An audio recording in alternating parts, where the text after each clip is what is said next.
Good day everyone!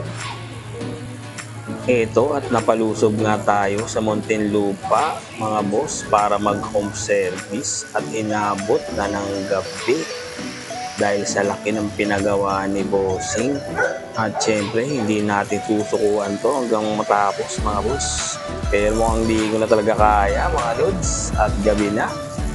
Kaya malamang uuwi ako nito maya maya mga lods.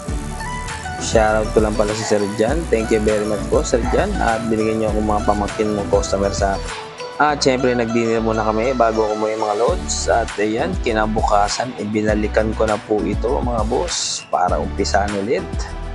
Sa mga nais dyan pwede nyo ako direct message ha mga boss. Ayan, natapos na namin ang kanyang anghel. Mga Greek angel to mga boss mga sinaunang anghel to mga boss.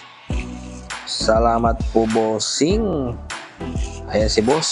At syempre habang nagliligpit ako at nag-aayos bigla akong natanaw tong malaking mangga na to.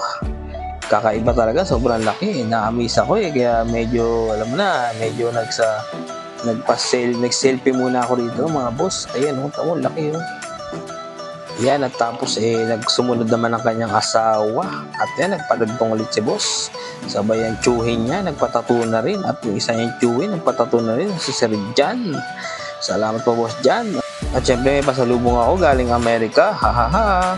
At syempre may tip ako, salamat po sa family niyo boss, sa ulitin po, God bless po.